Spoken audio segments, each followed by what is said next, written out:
श्री शिवाय नमस्तुभ्यम। हर हर महादेव भक्तों, जय श्री राम। स्वागत है सभी भक्तों का अपने YouTube चैनल में। आइए आज की वीडियो में हम सोमवार व्रत की कथा का श्रवण करते हैं। साथ में ही हम सोमवार व्रत की विधि भी बताएंगे और ये भी बताएंगे कि व्रत का संकल्प कैसे लिया जाता है। तो वीडियो में लास्ट तक बने रहें और वीडियो अच्छी लगे तो लाइक कर दें। आइए सबसे पहले जानते हैं कि सोमवार व्रत की पूजा विधि, उसके बाद में हम जानेंगे सोमवार व्रत करने का संकल्प क्या है। सबसे पहले जानते हैं सोमवार के व्रत की पूजा सामग्री, जिसमें है शिव जी की मूर्ति, भांग, बेलपत्र, जल, धूप, दीप, गंगा जल, धतूरा, इत्र, सफेद चंदन, रोली, अष्टगंध, सफेद वस्त्र, नैवेद्य और आधे सेर गेहूं के आटे को घी में भूनकर गुड़ मिलाकर बना लें। आइए अब जानते हैं सोमवार व्रत करने का संकल्प क्या है। किसी भी पूजा या व्रत को आरंभ करने के लिए सर्वप्रथम संकल्प करना चाहिए। व्रत के पहले दिन संकल्प किया जाता है, उसके बाद आप नियमित पूजा और व्रत करें। सबसे पहले हाथ में जल, अक्षत, पान का पत्ता, सुपारी और कुछ सिक्के लेकर संकल्प करें। यदि ज्यादा सामग्री नहीं है तो आप लोग हाथ में जल, अक्षत और फूल लेकर भी व्रत का संकल्प कर सकते हैं। सभी वस्तुएं भगवान शिव जी की मूर्ति के सामने भगवान शिव को समर्पित कर दें और संकल्प लें। भगवान शिव के नाम लें और उसके बाद में संकल्प लें कि प्रभु, हम आपका व्रत कर रहे हैं, इसमें हमारा व्रत निर्विघ्न संपूर्ण हो, ये आशीर्वाद दें। अब जानते हैं व्रत की पूजा विधि क्या है। हाथ में अक्षत तथा फूल लेकर दोनों हाथ जोड़ लें और भगवान शिव का आवाहन करें। हाथ में लिए हुए फूल और अक्षत भगवान शिव को समर्पित कर दें। सबसे पहले भगवान शिव पर जल चढ़ाएं। जल के बाद सफेद वस्त्र अर्पित करें। सफेद चंदन से भगवान को तिलक लगाएं एवं तिलक पर अक्षत लगाएं। सफेद पुष्प, धतूरा, बेलपत्र, भांग एवं पुष्प माला अर्पित करें। अष्टगंध धूप अर्पित कर दीप दिखाएं।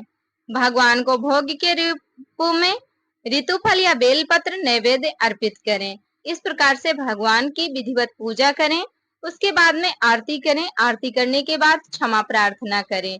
इस प्रकार से भगवान शिव की पूजन विधि संपन्न हुई। आइए अब सोमवार व्रत की कथा का श्रवण करते हैं। आप लोग वीडियो में लास्ट तक बने रहें और इस कथा का श्रवण करें ताकि भगवान भोलेनाथ का आशीर्वाद आप सभी को प्राप्त हो। वीडियो यदि आप देख रहे हैं तो इस कथा को संपूर्ण सुने ताकि भगवान शिव की संपूर्ण कृपा भी प्राप्त हो आप सभी को। सोमवार के व्रत को लेकर मान्यता है कि इस व्रत को करने से भगवान शिव अपनी भक्तों की मुराद जल्दी पूरी करते हैं। सोमवार का दिन भगवान शिव को समर्पित है, इसलिए इस दिन भगवान शिव की पूजा और व्रत करने का महत्व और भी ज्यादा बढ़ जाता है। यदि आप सोमवार के व्रत करते हैं तो आपको सोमवार व्रत कथा पढ़ना और सुनना बेहद जरूरी है, क्योंकि इसके बिना आपका व्रत अधूरा माना जाता है। तो आइए हम सोमवार व्रत कथा का श्रवण करते हैं। सबसे पहले शिव जी को प्रणाम करते हैं, उन्हें नमस्कार करते हैं, फिर कथा का प्रारंभ करते हैं। सोमवार व्रत कथा प्रारंभ। देवों के देव महादेव बहुत ही भोले भाले माने जाते हैं, इसलिए उनका नाम भोलेनाथ भी है। पौराणिक मान्यता के अनुसार भगवान शंकर को प्रसन्न करने के लिए किसी भी तरह के खास विशेष पूजन की आवश्यकता नहीं होती, क्योंकि कहा जाता है कि वे तो भोले हैं। भक्त के मन से की गई क्षणिक मात्र की भक्ति से ही प्रसन्न हो जाते हैं। अगर आप भी शिव की भक्ति और कृपा पाने के लिए सोमवार का व्रत करते हैं तो इस कथा को भोलेनाथ को प्रसन्न करने के लिए जरूर सुने। एक बार किसी एक नगर में एक साहूकार था। उसके घर में धन की कोई कमी नहीं थी, लेकिन कोई संतान न होने के कारण वह बहुत दुखी था। संतान प्राप्ति के लिए वह हर सोमवार को व्रत रखता था और पूरी श्रद्धा के साथ शिव मंदिर जाकर भगवान शिव और माता पार्वती की पूजा करता था।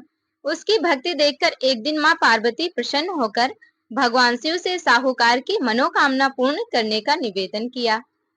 पार्वती जी के आग्रह पर भगवान शिव ने कहा कि हे पार्वती, इस संसार में हर प्राणी को उसके कर्मों के हिसाब से ही फल मिलता है और जिसके भाग्य में जो हो उसे भोगना ही पड़ता है। लेकिन पार्वती जी ने साहूकार की भक्ति देखकर उसकी मनोकामना पूर्ण करने की इच्छा व्यक्त की। माता पार्वती के बार बार आग्रह करने पर शिवजी ने साहूकार को पुत्र प्राप्ति का वरदान तो दे दिया, लेकिन उन्होंने बताया कि यह बालक 12 वर्ष तक ही जीवित रहेगा।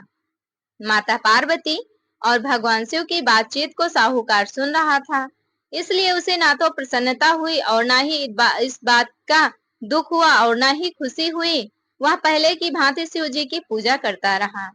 कुछ समय के बाद साहूकार की पत्नी ने एक पुत्र को जन्म दिया। पुत्र के जन्म से साहूकार की पत्नी और पूरे नगर के वासी बहुत ही अत्यधिक प्रसन्न हुए। धूमधाम से खुशियां मनाई गई, लेकिन साहूकार को इसका कोई भी न तो गम था और न ही खुशी थी, क्योंकि उसको इस रहस्य के बारे में पता था। जब वह पुत्र 11 वर्ष का हुआ तो उसे पढ़ने के लिए साहूकार ने काशी भेज दिया। साहूकार ने पुत्र के मामा को बुलाकर उसे बहुत सारा धन देते हुए कहा कि तुम इस बालक को काशी विद्या प्राप्ति के लिए ले जाओ। तुम लोग रास्ते में यज्ञ करते जाना और ब्राह्मणों को भोजन दक्षिणा देते हुए जाना। दोनों मामा भांजे इसी तरह यज्ञ कराते और ब्राह्मणों को दान दक्षिणा देते काशी नगरी निकल पड़े। इस दौरान रात में एक नगर पड़ा, जहां नगर के राजा की कन्या का विवाह था। लेकिन जिस राजकुमार से उसका विवाह होने वाला था, वह तो एक आंख से काना था।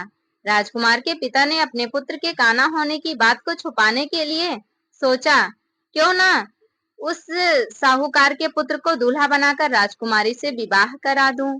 विवाह के बाद इसको बहुत सारा धन देकर विदा कर दूंगा और किसी को पता भी नहीं चलेगा। राजकुमारी को अपने नगर ले जाऊंगा। लड़के को दूल्हे के वस्त्र पहनाकर राजकुमारी से विवाह करा दिया गया। साहूकार का पुत्र बड़ा ही ईमानदार था। उसे यह बात सही नहीं लगी, इसलिए उसने अवसर पाकर राजकुमारी के दुपट्टे पर लिखा कि तुम्हारा विवाह तो मेरे साथ हुआ है, लेकिन जिस राजकुमार के संग तुम्हें भेजा जाएगा वह एक आंख से काना है। मैं तो काशी पढ़ने जा रहा हूँ। जब राजकुमारी ने चुन्नी पर लिखी बातें पढ़ी तो उसने अपने माता पिता को यह सारी बात बताई।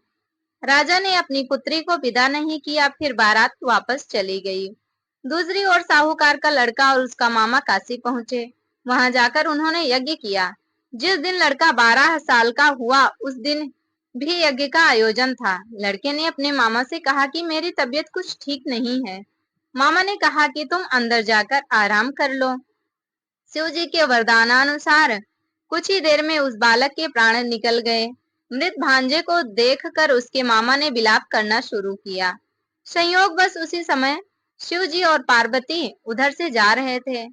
पार्वती माता ने भगवान भोलेनाथ से कहा, स्वामी मुझे इसके रोने के स्वर सहन नहीं हो रहा है, आप इस व्यक्ति के कष्ट को अवश्य दूर करें। जब शिवजी मृत बालक के समीप गए तो वह बोले कि यह उसी साहूकार का पुत्र है जिसे मैंने 12 वर्ष की आयु का वरदान दिया था।